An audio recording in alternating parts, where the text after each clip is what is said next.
সম্মানিত শিক্ষকবৃন্দ, আসসালামু আলাইকুম।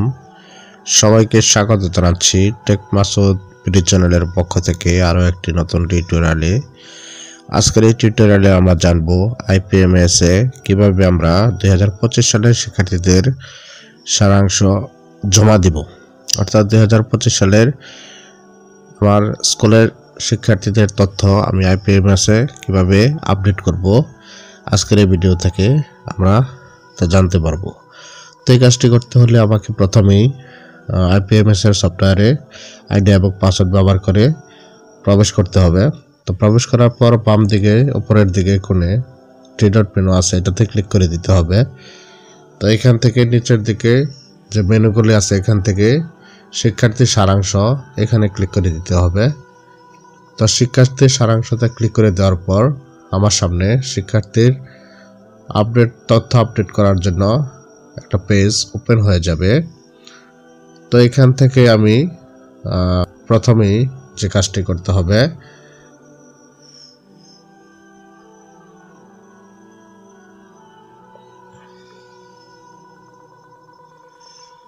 শিক্ষার্থীদের তথ্য আপডেটের জন্য প্রথমে আমাকে দেখতে হবে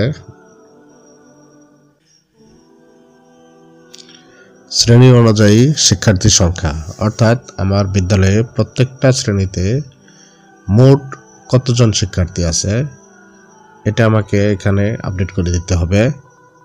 যাদের প্রাক প্রাথমিকের 4+ চালু আছে তাদের ক্ষেত্রে এখানে 4+এর তথ্যটাও বক্স আকারে আসবে, যেহেতু আমার 4+ নাই সেহেতু এখানে প্রযোজ্য নয় আসছে। তো আমি প্রাক প্রাথমিকের 5+ থেকে একেবারে পঞ্চম শ্রেণী পর্যন্ত মোট প্রত্যেক ক্লাসে মোট কতজন করে শিক্ষার্থী আছে এই তথ্যটা প্রত্যেকটা বক্সে ক্লিক করে করে আমি এডিট করে দেব। অর্থাৎ এখানে বক্সের মধ্যে দেখবেন আগে থেকে, অর্থাৎ গত বছরের যেই শিক্ষার্থীর তথ্যগুলি আছে এইগুলি এখানে অলরেডি আছে। তো এটা আমাকে বক্সে ক্লিক করে ওই তথ্যটা কেটে দিয়ে আমাকে নতুন তথ্য দিতে হবে। তারপরে পাঠদানের মাধ্যম অনুযায়ী শিক্ষার্থীর সংখ্যা, অর্থাৎ আমার এখানে যেহেতু শুধু বাংলা মিডিয়াম আছে সেহেতু শুধু বাংলা মিডিয়ামই দেখাচ্ছে। যাদের ইংলিশ মিডিয়াম আছে তাদের ক্ষেত্রে বাংলা এবং ইংলিশ উভয়টা দেখাবে।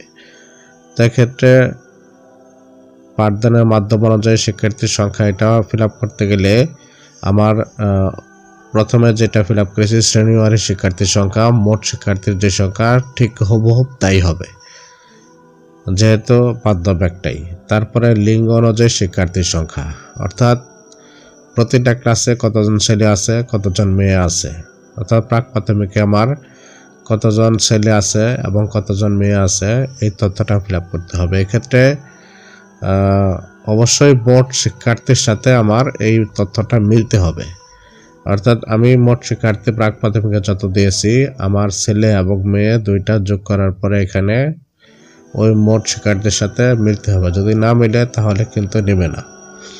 দেখুন মোট শিক্ষার্থী যত আছে এটার সাথে এখানে মিলতে হবে। যদি না মিলে দেখুন এই যে লাল কালিতে লেখা আসে কি ছেলে মেয়ে শিক্ষার্থীর সংখ্যার যোগফল শ্রেণীর মোট শিক্ষার্থীর সংখ্যার সাথে মানে অ্যাডজাস্ট হতে হবে, মিলতে হবে। সেক্ষেত্রে আমার এই বিষয়টা খেয়াল করতে হবে। ছেলে এবং মেয়ে শিক্ষার্থীর তথ্যটা ফিল আপ করার সময় আমার ওই ক্লাসের মোট শিক্ষার্থী যত আছে ঠিক দুইটা যোগ করার ফলে পরে যেন ওই মোট শিক্ষার্থীর সংখ্যাটা সমান হয়। তো এইভাবে প্রাক প্রাথমিক থেকে একেবারে পঞ্চম শ্রেণী পর্যন্ত, যাদের অষ্টম শ্রেণী আছে অষ্টম শ্রেণী পর্যন্ত পূরণ করে দিবেন।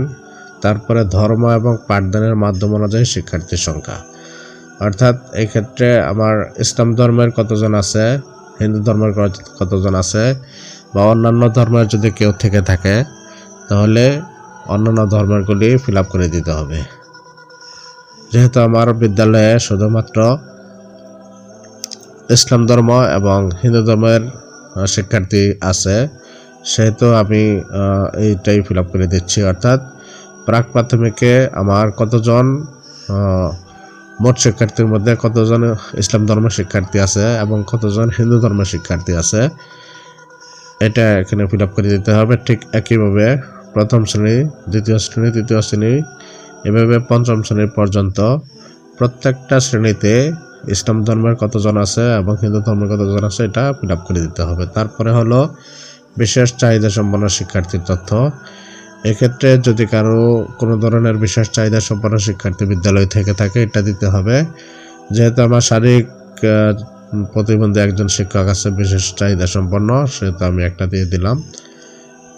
তারপরে যে এটা আছে ক্ষুদ্র নৃগোষ্ঠী শিক্ষার্থীর সংখ্যা, এটা যদি কারো বিদ্যালয়ে থাকে কোন ক্ষুদ্র নৃগোষ্ঠী সেটা ফিল আপ করে দিতে হবে। যেহেতু আমার এখানে নাই, আমি 0 দিয়ে দিলাম। তারপরে প্রতিটি শ্রেণীতে নতুন ভর্তিকৃত, একই শ্রেণীতে পুনরাবৃত্তি রিপিটিং এবং পূর্বের শ্রেণী থেকে উন্নীত শিক্ষার্থীর সংখ্যা, অর্থাৎ যে মোট শিক্ষার্থী আমি দিলাম ওই শিক্ষার্থীগুলোর মধ্যে আমার বিদ্যালয়ের প্রত্যেকটা ক্লাসে নতুন ভর্তিকৃত কয়জন, তারপরে একই শ্রেণীতে অধ্যয়নরত অর্থাৎ রিপিটার কতজন আছে, পূর্বের শ্রেণী থেকে উত্তীর্ণ কতজন আছে, এই তথ্যটা দিতে হবে। যেহেতু প্রাক প্রাথমিক এবং প্রথম শ্রেণীর সকল শিক্ষার্থী নতুন করে ভর্তি হতে হয়, সেক্ষেত্রে প্রাক প্রাথমিক এবং প্রথম শ্রেণীর শিক্ষার্থীর ক্ষেত্রে নতুন ভর্তি সবগুলোই নতুন ভর্তি দিতে হবে। আর দ্বিতীয় থেকে পঞ্চম শ্রেণী পর্যন্ত যদি অন্য বিদ্যালয় থেকে নতুন ভর্তি থেকে থাকে তাহলে নতুন ভর্তি, এবং নিজ বিদ্যালয় থেকে উত্তীর্ণ যে শিক্ষার্থী এই তথ্যগুলি, অথবা রিপিটার থাকলে রিপিটারের তথ্যগুলি এখানে ফিল আপ করতে হবে। তারপরে প্রাক প্রাথমিক শ্রেণী সমাপ্ত করে কিংবা সমাপ্ত না করে সরাসরি ভর্তিকৃত শিক্ষার্থীর তথ্য। এক্ষেত্রে আমার বিদ্যালয় প্রাক প্রাথমিক সম্পন্ন না করে যদি কেউ ভর্তি হয়ে থাকে তাহলে তার তথ্য দিতে হবে, এবং এই বিদ্যালয়ে প্রাক প্রাথমিক সমাপ্ত করে যদি কেউ থেকে থাকে তাহলে সেই তথ্যটা দিতে হবে। যেহেতু আমার এখানে প্রাক প্রাথমিক সমাপ্ত করেই সবাই ভর্তি হয়েছে, সেহেতু আমি সেই তথ্যটাই দিয়ে দিলাম। তারপরে এই তথ্যগুলি সাবমিট করার পরে নিচের দিকে ড্রাফট করুন এবং পরবর্তী ধাপ, এখানে ড্রাফটে যদি আমি চাপ দিই তাহলে আমার এই তথ্যগুলি, যে তথ্যগুলি আপডেট করেছি এটা ড্রাফট আকারে চলে যাবে, অর্থাৎ সেভ হয়ে যাবে। পরবর্তীতে আমি ইচ্ছা করলে এডিট করে কাজ করতে পারবো। তো এখানে যদি আবার আমি ড্রাফট করলাম, ড্রাফট করার পরে যদি আমি এখান থেকে সম্পূর্ণ বের হয়ে আসি, অর্থাৎ লগ আউট করে দেই, লগ আউট করে দেওয়ার পর পুনরায় যদি আমি এই পোর্টালে লগ ইন করে প্রবেশ করি, তাহলেও দেখবেন আমার যতটুকু আমি ফিল আপ করেছিলাম ঠিক ততটুকু তথ্য আমি সেখান থেকে আবার নতুন করে এডিট করতে পারবো। সেক্ষেত্রে যদি আমি ধরেন লগ আউট করে বের হয়ে গেলাম, আবার নতুন করে লগ ইন করলাম, লগ ইন করার পর দেখুন এখানে নিচের দিকে খেয়াল করলে একটা তথ্য লেখা আছে, এখান থেকে নতুন করে আপনি এডিট করতে পারবেন। দেখুন কি আছে, আপডেটের তথ্যগুলো এখনো সাবমিট করা হয়নি, সাবমিট করার জন্য অনুগ্রহ করে পরবর্তী ধাপে যান। অর্থাৎ আমি এখান থেকে ইচ্ছা করলে এডিট করতে পারবো আবার, অথবা যদি সব ঠিক থাকে তাহলে এখান থেকে পরবর্তী ধাপে যদি আমি ক্লিক করে দিই পরবর্তী ধাপে চলে যাবে। তো আমি পরবর্তী ধাপে ক্লিক করে দিলাম। ক্লিক করে দেওয়ার পর দেখুন এই পেজটাতে চলে আসবে। এখান থেকে উপরে সাবমিট বাটনে যদি ক্লিক করে দেই তাহলে আমার তথ্যটা সাবমিট হয়ে যাবে। অথবা উপরের দিকে দেখুন প্রিন্ট করুন একটা অপশন আছে, তো এখান থেকে আমি প্রিন্ট করুনে যদি ক্লিক করে দেই তাহলে এই তথ্যগুলি আমি সেভ করতে পারবো এবং পরবর্তীতে প্রিন্ট করতে পারবো। অথবা এখানে যদি প্রিন্টার যদি সংযোগ থাকে তাহলে আমি এখান থেকে প্রিন্ট করে নিতে পারবো। তো আমি যেহেতু মোবাইল দিয়ে করতেছি সেহেতু আমার এখানে পিডিএফ আকারে সেভ করতে হবে। এখন ডান দিকে উপরে একটা আইকন আছে দেখেন, পিডিএফ এর আইকন, এই আইকনে যদি আমি ক্লিক করে দেই তাহলে আমার এটা আমার ডিভাইসে সেভ হওয়ার জন্য প্রস্তুত হবে। তো আমি এটাতে ক্লিক করে দিলাম, এই পিডিএফ আইকনে ক্লিক করে দিলাম। তো ক্লিক করে দেওয়ার পর নিচের দিকে সেভ বাটন আছে দেখুন নীলকালিতে, তো এই সেভ বাটনে যদি আমি ক্লিক করে দেই তাহলে এই তথ্যগুলি, শিক্ষার্থীর এই তথ্যগুলি পিডিএফ আকারে আমার ডিভাইসে সেভ হয়ে যাবে। তো আমি সেভ করে নিব। সেভ করে নেওয়ার পর নিচের দিকে যে সাবমিট করুন বাটন আছে, এই সাবমিট করুন বাটনে ক্লিক করে দেব, অথবা ড্রাফটটি মুছে ফেলতে পারবেন, পূর্ববর্তী পৃষ্ঠায় গিয়ে আবার এডিট করতে পারবেন। সাবমিট করার পর এখানে নিশ্চিত করুন বাটনে ক্লিক করে দিব। নিশ্চিত করুন বাটনে ক্লিক করে দেওয়ার পর আমার এই তথ্যগুলি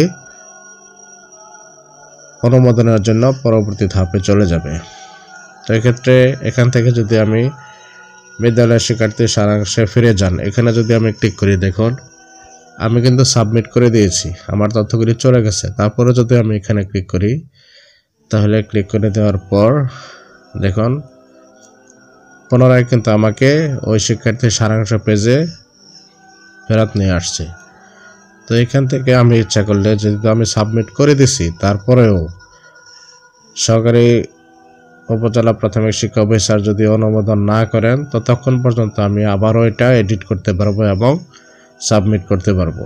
কিন্তু উনি যদি অনুমোদন করে দেন, তাহলে ব্যাক করা ছাড়া আমার এডিট করার কোনো অপশন নাই। তো এক্ষেত্রে এখনও এডিট করা যায়।